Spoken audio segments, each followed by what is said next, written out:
हमारे साथ हैं उत्तराखंड के पूर्व मुख्यमंत्री और बीजेपी के हरिद्वार से लोकसभा प्रत्याशी त्रिवेंद्र सिंह रावत जी। उनसे बातचीत करते हैं, क्या स्ट्रेटेजी लोगों के बीच जाने वाले हैं। सर, बहुत स्वागत है आपका सारा समय पर। बहुत बहुत धन्यवाद जी। सर, उत्तराखंड के आप मुख्यमंत्री रह चुके हैं, बीजेपी के विभिन्न पदों में रह चुके हैं। एक और चैलेंज आपके सामने है 2024 का, कैसे देख रहे हैं इस लोकसभा चुनाव को? नहीं, लोकसभा का चुनाव पिछले 2 टर्म में 2014 का इलेक्शन हुआ होगा, चाहे 2019 का इलेक्शन हुआ होगा, भारतीय जनता पार्टी ने उत्तराखंड में 5 लोकसभा सीट जीती है और उसी इतिहास को फिर भाजपा इस बार दोहराएगी। अंतर ये होगा कि लीड पहले से अधिक होगी। मतलब वो जो 370 और 400 प्लस का नारा है वो टारगेट फिक्स किया है जी। कि अब की बार 5 लाख पार, यानी कि 5 लोकसभाएं हैं जी। तो टोटल हम 25 लाख की बढ़त उत्तराखंड में लेंगे। सर, आप हरिद्वार से चुनाव लड़ रहे हैं, तो इस कॉन्स्टिट्यूएंसी के लिए क्या रणनीति आपकी? क्योंकि पहले खबरें ऐसी आ रही थी कि आप पौड़ी से चुनाव लड़ सकते हैं, फिर लिस्ट जब आई सेकंड लिस्ट तो आपका नाम हरिद्वार से। देखो, ये तो जनता का प्रेम है जी। और नेतृत्व ने मुझे हरिद्वार से ही मौका दिया, क्योंकि जिस विधानसभा से मैं 3 बार विधायक रहा वो हरिद्वार लोकसभा के अंतर्गत ही आती है, और तो इसलिए तमाम वहाँ भी लोगों की इच्छा थी कि यहाँ से लड़ें। स्वाभाविक रूप से इतने लंबे समय से राजनीति में काम कर रहे हैं, लेकिन पार्टी नेतृत्व ने ये निर्णय लिया कि मुझे हरिद्वार से चुनाव लड़ना है। तो हम हरिद्वार से, हमारी रणनीति यही होगी, वो जीतने वाली रणनीति होगी और पहले से अच्छा बेहतर मत पार्टी के पक्ष में लाने का हमारा प्रयास होगा। रणनीति तो खुलासा नहीं किया जा सकता है। क्या क्या मुद्दे ऐसे होंगे सर जो आप जाएंगे जनता के बीच हरिद्वार कॉन्स्टिट्यूएंसी में? तमाम डेवलपमेंट के काम हमने किए हैं। देखिए, हरिद्वार जनपद हमारा किसानों का जनपद है, गन्ना किसान विशेष रूप से वहाँ पर हमने किसानों,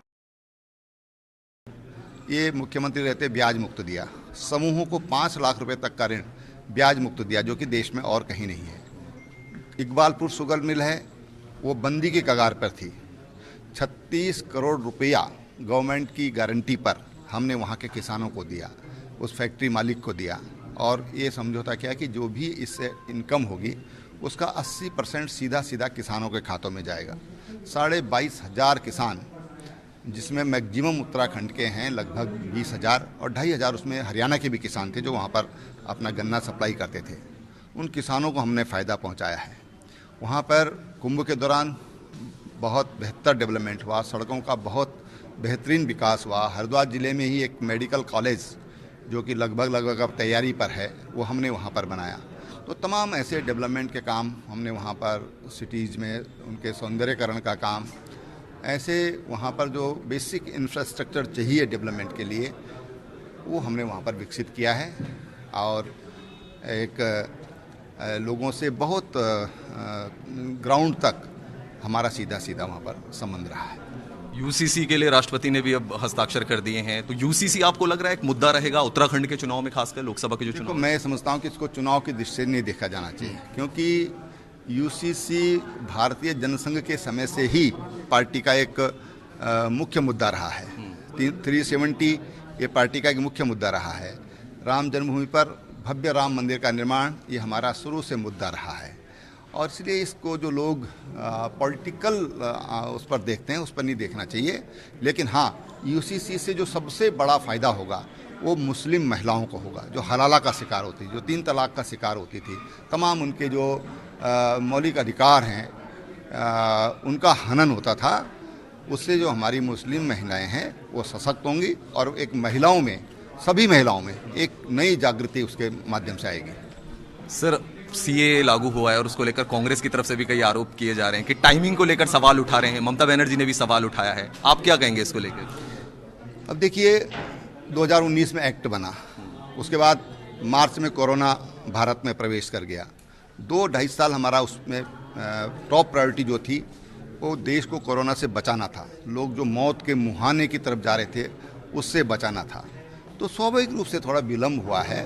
तो एक तमाम जो उससे भी प्राथमिक जो मुद्दे आ गए सामने, फिर कई चीज़ें होती हैं, उसको लागू कैसे करेंगे। एक तो नीति बनाई, उसको लागू करने के लिए रणनीति हम लोग बनाते हैं या सरकार बनाती है, तो उसमें एक समय लगता है, उसमें तमाम लोगों के विचार आते हैं। तो लेकिन मैं समझता हूँ कि जिस तरह से उसके बारे में उसका दुष्प्रचार किया जा रहा है, कि ये नागरिकता छीनने का है, तो नागरिकता छीनने का नहीं है, नागरिकता देने का है। और दुनिया में एक ही देश ऐसा है जहाँ पर हिंदू देश है, जहाँ पर हिंदू बाहुल्य है।